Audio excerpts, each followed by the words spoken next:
If individuals can get the solar panels, buy the battery packs, and get essentially free software or low-cost software that allow us to collect the sun's energy and redirect it back into the grid, what you're going to see are utilities basically go upside down. Hey, I'm Stephen and this is Solving the Money Problem. If you're new, welcome. If you're not, welcome back. So in this video, I'm going to be playing a few clips from a recent CNBC interview with Chamath Palihapitiya, a billionaire venture capitalist who for many years has been very clear, articulate and right about his thoughts and comments around Tesla and Elon Musk. So let's have a look at what Chamath had to say about Tesla and their inevitable future. Hey guys, if you'd like to help out the channel and get up to 2 free stocks, check out the links in the description to WeBull and Stake. Let's get back to it. Let me just ask you about Tesla because they had their earnings last night. They beat. The bears would say they beat because they sold these tax credits, and how long are these credits going to be a sustainable business model? What do you say? You bought into Tesla or bought into the debt a long time ago. I think this is a really important example of a much bigger trend that's happening in the stock market, which is that retail investors now have access to so much information that it's almost on parity with people that work in traditional investment organizations. And what we've seen is that's happened is that the quality of that analysis and the ability to see around the corner is as good and in many cases better than traditional investment firms and the way they view the problem.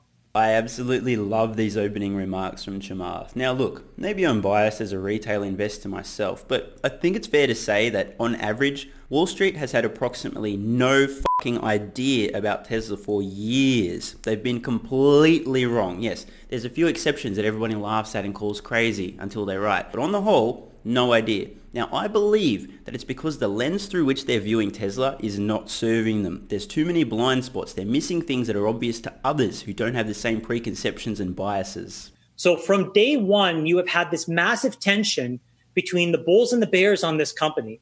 And the bulls basically saw a long-term trend around electrification, and the bears tried to play with balance sheet mathematics. Of course, if I said, you can sell 90,000 cars, but then if you negative sell 100,000, you've not sold 10,000.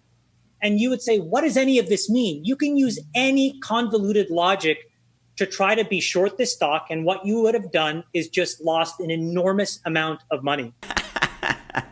I love Chamath. He's great. He's such a low-key savage. I don't know if you guys picked this up, but keep watching the interview. You'll see this very often. Chamath will say and deliver something that seems so gently packaged. It doesn't sound too terrible, but he's really just completely eviscerating some of the absolutely moronic decision-making and severe lack of thinking and reasoning that's gone behind some of these funds, either missing Tesla or worse, shorting the company. I just love it. And for anyone who's unfamiliar with what Chamath is talking about here and wants a bit of a laugh, just jump on Google and search for Tesla's short seller thesis or Tesla bear thesis. The absolute absurdity, the ridiculousness of some of these there's accounting fraud. It's so funny to see. Like, these people are effectively self-immolating. They're literally going out in public, dousing themselves in petrol and setting themselves on fire and then dying of third-degree burns with their stupidity. It's the same thing. It's like, I'm really smart. There's accounting fraud. I'm going to short Tesla. Next minute, I'm dead and lost all my money because I'm an idiot. And so what we're going to see now is that the stock is going to become part of the S&P 500. It is the leading edge when it comes to electrification and decarbonization. And here's the thing, Andrew, what the bulls will get right and what the bears will ignore from here is that this is no longer about cars. That's the first wave of growth. And I think people are pricing in an evisceration of traditional autos and an enormous shift to EVs, of which Tesla will get the disproportionate share. Now everyone's waking up to Tesla on the vehicle side. Oh yeah, cool, they make cars, cool. Okay, cool, the valuation's a bit weird, I didn't get it, whatever. I still don't understand, valuation's crazy, but yeah, cool, cars, Tesla are doing okay. And they're all asleep on energy. Tesla is going to destroy energy, destroy storage, just like they have destroyed the auto market. And everyone, they make cars. Wake up, guys. So now what is the bet? If you ask me as an investor who loves that company, it was in page 4 or 5 of their quarterly earnings release where they talk about the energy business. And they said a couple of interesting things. The first is that it was profitable. And the second is that they're also producing software now that allows effectively anybody to become a distributed utility. Now think of that for a second. You are talking about one of the most predictable, reasonable businesses that have raised hundreds of billions and trillions of dollars of debt And what Tesla is going to do with their battery packs and their software is all of a sudden allow each of us to be in the energy business as well. Again, people will get angry. They will not understand. They will try to push back, and they will be wrong.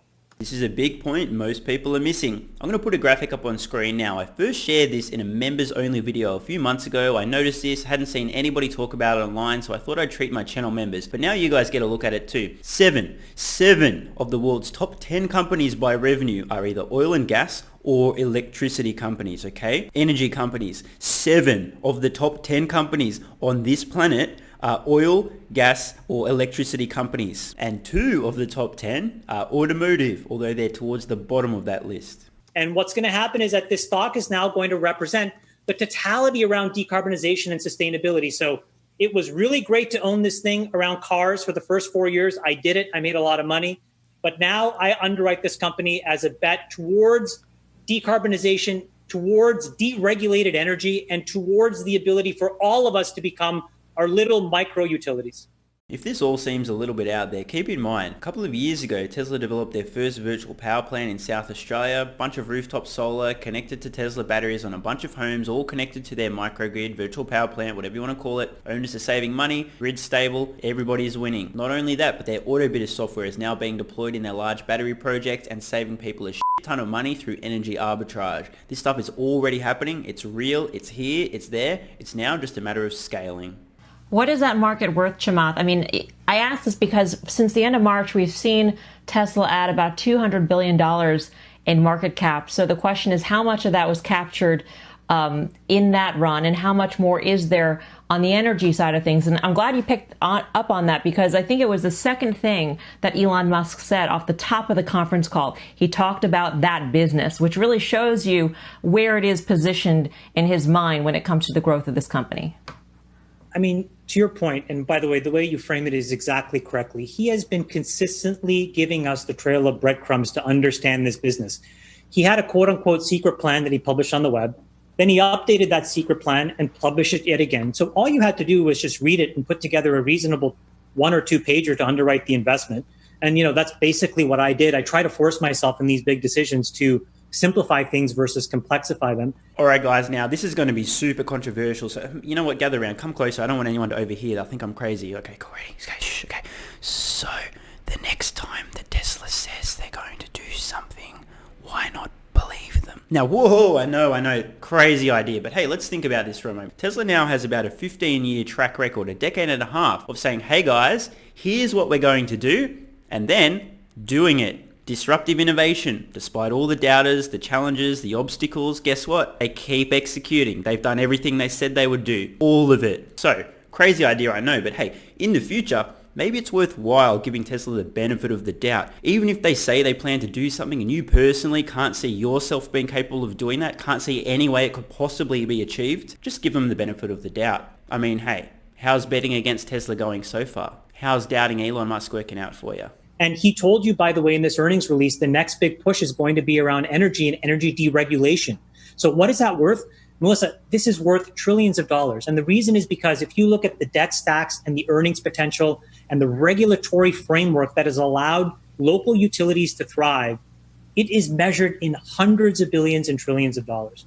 And if individuals can get the solar panels, buy the battery packs, and get essentially free software or low-cost software that allow us to collect the sun's energy and redirect it back into the grid, what you're going to see are utilities basically go upside down. And that was the class of debt that people would have told you is completely the safest, and basically would be, guaranteed yield ad infinitum. And I think in the next 20 years, you're going to see examples where that's not the case. The great thing about disruption is that if you're not paying attention, it kind of sneaks up on you. And this is exactly what we're going to see take place in the next 10 to 20 years as Tesla systematically climbs up the ladder of the world's largest companies by revenue, completely disrupts utilities, completely disrupts the oil and gas industry, completely disrupts the automotive industry, and completely disrupts the transportation industry with autonomous vehicles. Don't say I didn't warn you. I'm Stephen Mark Ryan. This is Solving the Money Problem, and I love you all. And don't forget your free stocks with WeBull and Stake. Thanks so much for watching. Let me know your thoughts in the comments below. And of course, if you have any ideas for future videos, let me know. I read all your comments. P.S. If you're still watching, you're awesome. If you'd like early access, exclusive videos, regular Q&As, our private Discord server and more, consider supporting the channel at patreon.com/solvingthemoneyproblem so I can continue creating content for you guys. There's a link in the description, and you can now also become a member of the channel for some exclusive perks. To learn more, click the join button next to subscribe. Either way, the best form of support is you being here and watching, so thanks again.